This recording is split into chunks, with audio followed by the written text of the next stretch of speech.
Revolution and ये part 5 है।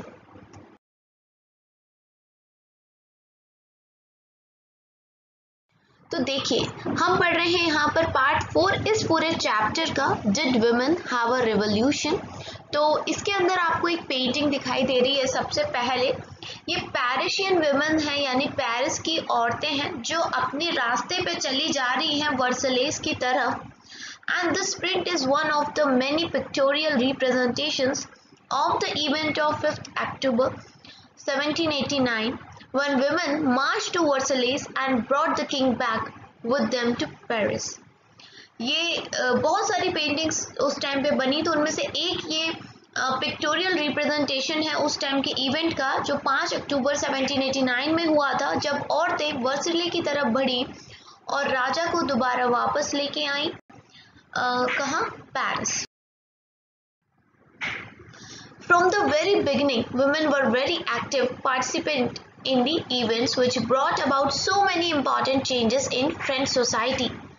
देखिए हम पढ़ते आ रहे हैं बहुत टाइम से, मैं 4 पार्ट ऑलमोस्ट यहाँ पूरे कवर कर चुकी हुई, 5th चल रहा है। और हमने देखा है कि इस आज़ादी की एक तरह से लड़ाई में जो चल रहा है कि डेमोक्रेसी नहीं थी, वहाँ पर फ्रेंच सोसाइटी के अंदर वुमेन ने बढ़ चढ़ के हिस्सा लिया। And they hope that their involvement would pressurize the revolutionary government to introduce measure to improve their lives.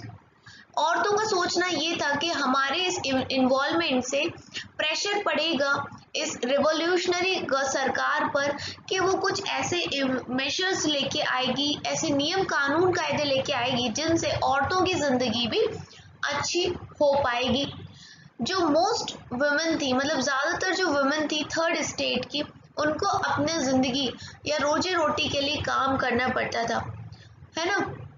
लॉन्ड्रेस मतलब कपड़े धोने का काम करती थी, फूल बेचने का काम, सब्जी बेचने का काम, फल बेचने का काम मार्केट्स में, या फिर दूसरों के घर में बर्तन धोना, सफाई करने जैसे काम करती थी। एंड बहुत सारी औरतें ऐसी भी थी जिनको एजुकेशन नहीं मिल पा रहा था या अच्छी जॉब्स की कोई उनके पास ट्रेनिंग नहीं थी। सिर्फ जो डॉटर्स होती थी नोबल्स की या फिर थोड़े अमीर घराने के जो लोग होते थे 3rd एस्टेट के, बस वही कॉन्वेंट स्कूल्स में पढ़ पाती थी, ठीक है। एंड उसके बाद उनकी जो फैमिली है उनकी एक अरेंज मैरिज करवा दिया करते थे। Working women had also to care for their family, that is cook, fetch water, queue up for bread and look up after the children. अगर कोई औरत काम कर रही है तो भी सिर्फ उसी की जिम्मेदारी है कि वो घर के सारे बाकी काम करे, यानी कि खाना बनाए, पानी लेके आए, राशन का सामान भरे और बच्चों की देखभाल करे। तो काम तो आदमी भी कर रहा है, औरत भी कर रहा है, तो घर की जिम्मेदारियां भी बराबर की होनी चाहिए। आजकल ये चेंजेस सोसाइटी में देखने को मिलते हैं कि दोनों ही खाना बनाते हैं। हालांकि पूरी तरीके से ये चीज़ें नहीं हुई हैं अभी हमारी सोसाइटी में, लेकिन फिर भी बहुत कुछ हो गई हैं। बट पहले तो बिल्कुल ही नहीं था, सारा काम औरत का ही होता था। एंड अगर एक जगह पे भी आदमी औरत काम कर रहे हैं तो जो औरत हैं उनकी जो वेज होती थी, मतलब उनको जो पैसा मिलता था, तनख्वाह मिलती थी, वो आदमियों के कंपैरिजन में कम होती थी। And in order to discuss and voice their interests, women started their own political clubs and newspaper. और ये सब सहन करते करते और इन सारी चीज़ों से छुटकारा पाने के लिए, अपने हित के लिए लड़ने के लिए औरतों ने अपने पॉलिटिकल क्लब्स और न्यूज़पेपर्स स्टार्ट करे। एंड लगभग 60 वुमेन्स क्लब आए अलग अलग फ्रेंच सिटीज़ के अंदर। The society of revolutionary and Republican women was the most famous of them. ये नाम किसका है? एक वुमेन क्लब का है और ये सबसे फेमस वुमेन क्लब था उस टाइम का। नाम क्या है? The society of revolutionary and Republican women. So main demand थी औरतों की कि आप हमें वही पॉलिटिकल राइट्स दो जो आप एक आदमी को दे रहे हो। 1791 के बने इस कॉन्स्टिट्यूशन से औरतों को काफ़ी निराशा मिली थी, उनको एक पैसिव सिटीजन बना दिया गया था। डिमांड थी उनकी कि हमें भी वोट करने दो, जबकि पहले 1791 के कॉन्स्टिट्यूशन में उनको राइट टू वोट नहीं था। वो चाहती थी हम भी असेंबली में इलेक्ट हो सकें, कोई पॉलिटिकल ऑफिस हमारे पास भी हो। तो यही सारी डिमांड थी उनकी नई सरकार से। तो स्टार्टिंग के जो अर्ली इयर्स थे रेवोल्यूशनरी गवर्नमेंट के, वहां पर वो कुछ ऐसे नियम कानून लेके आए थे सो दैट औरतों की जिंदगी में कुछ सुधार आ सके। कुछ स्कूल्स और कॉलेजेस खोले गए जहां पर कंपलसरी एजुकेशन हो गई और लड़कियों के लिए। एंड अब उनके पिता उनको नहीं फोर्स कर सकते किसी भी मैरिज के लिए जिसके लिए वो तैयार नहीं है ना।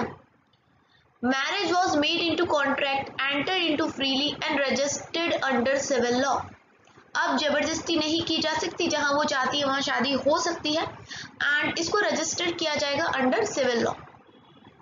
Divorce was made legal and could be applied for by both women and men. Divorce भी अब लीगल चीज हो गई है, अगर नहीं रहना चाहते रिश्ते में तो डिवोर्स ले सकते हैं। और डिवोर्स पहले क्या था कि आदमी ही मतलब छोड़ सकता है किसी औरत को, लेकिन अब औरत भी अगर परेशान है तो वो भी डिवोर्स फाइल कर सकती है। ठीक है, अब वुमेन्स को ट्रेन करने लगे थे जॉब्स के लिए एंड अब वो आर्टिस्ट भी बन सकती थी और अपने बिजनेस भी चला सकती थी। वुमेन ने बहुत स्ट्रगल किया था इक्वल पॉलिटिकल राइट्स के लिए और अभी भी वो कर रही हैं, क्योंकि पूरी तरह से सारे राइट्स तो उनको अभी नहीं मिले हैं। एंड जब रेन ऑफ टेरर चल रहा था, जो नई सरकार आई थी उसने काफ़ी सारे ऑर्डर्स लेके आए थे about the closure of women clubs and banning their political activities, क्योंकि उनको ये सब पसंद नहीं आ रहा था। तो वो चाहते थे कि वुमेन से जुड़े हुए सारे क्लब्स बंद हो जाएं, उनकी पॉलिटिकल एक्टिविटीज़ को बैन कर दिया जाए। लेकिन जो एकता में बल होता है ना, वो रहा और अब हम देख रहे हैं कि ये चेंजेस आए, औरतों को उनके अधिकार मिले। Many prominent women were arrested and a number of them as executed. उस टाइम पे देखो बहुत अत्याचार किया गया कि आवाज़ को बंद करने के लिए बहुत लोगों को अरेस्ट कर लिया गया और काफ़ी लोगों को मार भी दिया। Women's movement for voting rights and equal wages continued through the next 200 years in many countries of the world. देखो हमें क्या लगता है कि औरतों के साथ बुरा सिर्फ इंडिया में हो रहा है। बहुत लोग ऐसे सोचते होंगे कि भाई यूरोप के देश, फ्रांस, अमेरिका, ऑस्ट्रेलिया बहुत बढ़िया है। ऐसा नहीं है। अर्ली स्टेजेस में, स्टार्टिंग में किसी भी सोसाइटी में चले जाओ, औरतों की कंडीशन बुरी ही थी।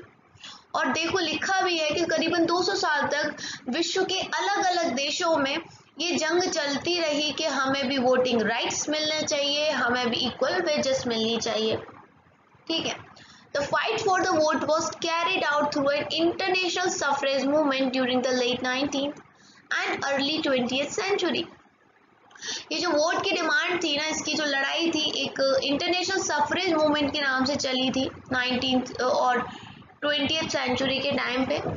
The example of political activities of French women during the revolutionary years was kept alive as an inspiring memory. लोगों के अंदर यानी बाकी देशों की जो महिलाएं हैं उनके अंदर क्या उनको इंस्पायर किया अपने वोटिंग राइट्स के लिए लड़ने के लिए।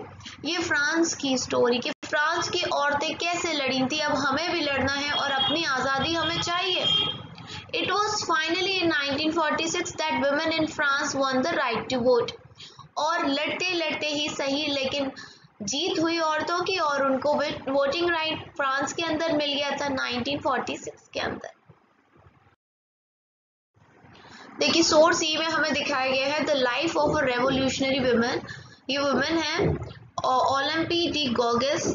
आई थिंक प्रोनाउंसिएशन में बी रॉन्ग क्योंकि ये फ्रेंच मतलब नाम है, फ्रांस के लोगों का नाम है ओलम्पी डी गोगेस। ठीक है, तो ये क्या थी, बहुत इम्पॉर्टेंट पॉलिटिकली एक्टिव औरत थी, रेवोल्यूशनरी थी ये फ्रांस के अंदर। एंड इन्होंने बहुत प्रोटेस्ट किया था कॉन्स्टिट्यूशन के खिलाफ एंड जो डिक्लेरेशन हुए थे राइट्स के आदमियों के उनके खिलाफ। And citizen as they excluded women from the basic right that each human being was entitled to. इन्होंने प्रोटेस्ट किया, बोला कि हर व्यक्ति को एक समान अधिकार होना चाहिए, हर ह्यूमन बीइंग्स के पास उसके बेसिक राइट्स होने चाहिए। सो इन 1791 उन्होंने क्या लिखा, declaration of rights of women and the citizen, ये लिखा उन्होंने 1791 में और इसको एड्रेस किया था क्वीन को एंड नेशनल असेंबली को। और क्या डिमांड किया, that they act upon it, और उन्होंने बोला इनने बोला ओलंपी ने कि मैंने जो ये लिखा है declaration of rights of women and citizen, इसको आप सुनिए और ज़रा इस पे आप एक्ट करिए। इन 1793 she criticized the Jacobin government for forcibly closing down women's club। मैंने आपको भी बताया था कि रेन ऑफ टेरर जब चल रहा था, रेन ऑफ टेरर, तब बहुत सारी क्लब्स को बंद किया गया, पॉलिटिकल एक्टिविटीज जो औरतें अपने अधिकार के लिए कर रही थी उनको बैन किया गया। तो इसके लिए जो जैकोबिन सरकार थी उसकी भी बहुत निंदा करी, आलोचना करी थी ओलंपी ने। And she was tried by the national convention which charge her with the treason. Soon after this she was executed. और इस सब के बाद इस घटिया सरकार ने इनके ऊपर देशद्रोह का आरोप लगाया और बाद में इनको मरवा दिया। तो सोर्स एफ के अंदर आपको बताया जा रहा है ओलंपी ने अपने declaration of women and rights of citizens के बारे में क्या क्या बताया। तो ये कुछ पॉइंट्स हैं, आप पढ़ लीजिएगा। उन्होंने बताया है कि आपको औरतों के साथ भी ऐसा करना चाहिए, कुछ राइट्स के बारे में बताया, आप इसको रीड करिएगा। सो यहाँ फिगर 13 देखिए, विमेन्स लाइन में खड़ी हुई हैं सो दैट वो बेकरी पे से सामान ले सकें घर। एंड इसके बाद जो लास्ट पार्ट है fifth, the abolition of slavery, को मैं नेक्स्ट वीडियो लेक्चर में लेके आऊंगी। तब तक के लिए bye bye, take care, thanks for watching. Sakshi is with Sadhana.